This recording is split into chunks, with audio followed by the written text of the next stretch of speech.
అందరికీ నమస్కారం.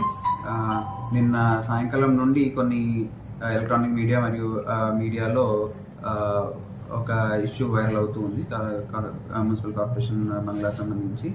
అందులో కొంతమంది స్టాఫ్ అక్కడ ఇండిసిప్లైన్డ్గా ప్లేయింగ్ కార్డ్స్ ఆడుతూ కనపడ్డారు అన్న ఫొటోస్ రావడం జరిగింది.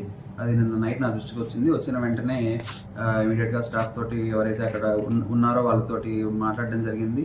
వాళ్ళు అక్కడ ఏ రోజైతే విజయవాడలో ఒకసారి మన గవర్నమెంట్ ప్రోగ్రామ్ ఉంటే అప్పుడు వెళ్ళడం జరిగింది. బంగ్లాలో లేని టైంలో వాళ్ళు అక్కడ కూర్చొని ఆడారని చెప్తూ ఉన్నారు. అదేవిధంగా ఒక కోర్టు కేసు ఉన్నప్పుడు వెళ్ళినప్పుడు 2 days ఆడామని చెప్తూ ఉన్నారు. అది తెలిసిన వెంటనే ఇమీడియట్గా వాళ్ళు దాంట్లో ఉన్న రెగ్యులర్ ఎంప్లాయీ ఒకరిని సస్పెండ్ చేయడం జరుగుతూ ఉంది. అదేవిధంగా అఫ్కాస్ ఎంప్లాయీస్ 3 ఉన్నారు. ఆ 3 కూడా అఫ్కాస్ మన దగ్గర కాంట్రాక్ట్ వర్కర్గా ఉన్నారు, వాళ్ళు రిమూవ్ చేయడం కూడా జరుగుతూ ఉంది.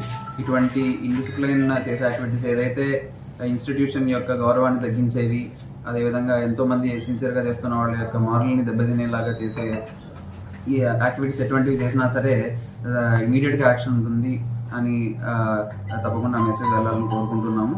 అటువంటి యాక్టివిటీస్ అదేవిధంగా ఈరోజు పొద్దున కూడా టీసీ తీసుకొని అదేవిధంగా స్టాఫ్కి కూడా పీజీఆర్ఎస్లో అందరికీ చెప్పడం జరిగింది.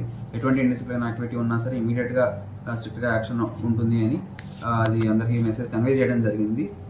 సో అందరూ కూడా దీన్ని ఎగ్జాంపుల్గా చూసైనా సరే ఇటువంటి రిపీట్ అవ్వకుండా ఉంటారని కోరుకుంటూ ఉన్నాను. సో అదేవిధంగా ఇదే విషయాన్ని గవర్నమెంట్ కూడా రిపోర్ట్ పంపించడం జరుగుతుంది.